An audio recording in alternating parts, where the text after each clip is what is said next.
చాలా బాధలతో, ఎన్నో కష్టాలతో విరిగిపోయిన స్థితిలో ఉండొచ్చు. కానీ అలాంటి వారికి దేవుడు ఈరోజు ఇచ్చే వాగ్దానం ఏంటో తెలుసా? కీర్తనలు 34:18లో ఇలా రాయబడి ఉంటుంది. విరిగిన హృదయము గల వారికి యెహోవా ఆసన్నుడు, నలిగిన మనస్సు గల వారిని ఆయన రక్షించును అని రాయబడి ఉంటుంది. మీరు విరిగిపోయిన స్థితిలో ఉన్నారా?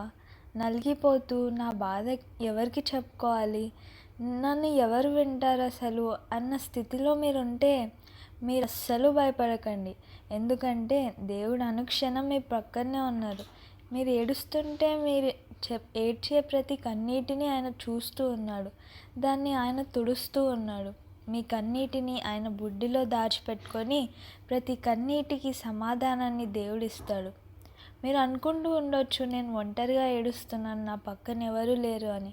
నువ్వు ఏడుస్తున్న ప్రతి క్షణం ఆయన నిన్ను హత్తుకొని ఉంటాడని నువ్వు గ్రహించు. అదే కీర్తనలు 35లో సాయంకాలమున ఏడ్చినా పగలు మనకు ఆనందాన్ని కలుగు చేస్తాడు. అంటే నీకుండే బాధలు కొద్ది కాలం వరకే.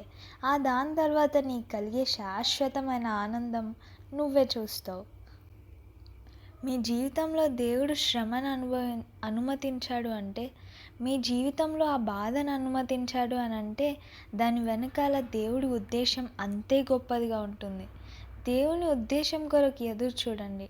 ఆ కాలంలో మీరు నలిగిపోవచ్చు, విరిగిపోవచ్చు, కానీ దాని తర్వాత పరిపూర్ణంగా మీరు అమర్చబడి ఆయన కొరకు వెలుగుతారు కదా. ఆ రోజు మీ అసలైన జీవిత ఉద్దేశం ఏంటో అది సంపూర్ణంగా మార్చబడుతుంది. దేవుడు మనకి ఏమి చేసినా అది మన మేలు కొరకే, కానీ దానివల్ల మనకి ఏ కీడు రాదు. ఆ ధైర్యంతో మీరు ఉండండి. అనుక్షణము దేవుడు ప్రతిదీ మన మంచి కొరకే చేస్తాడు. చివరిగా ప్రకటనలో 21:4లో ఇలా రాయబడి ఉంటుంది. ఆయన మీ ప్రతి బాష్ప బిందువును తుడిచివేయును అని.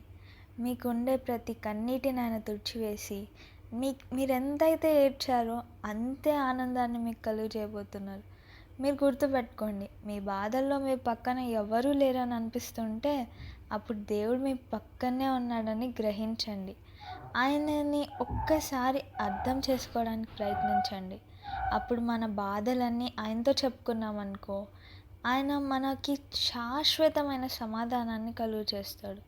నీకుండే ప్రతి ఇబ్బంది నుంచి ఆయన నిన్ను విడిపిస్తాడు. దేవుడు అనుక్షణం నీ ప్రక్కనే ఉన్నాడు. ఎప్పటికీ మర్చిపోకు. God bless you.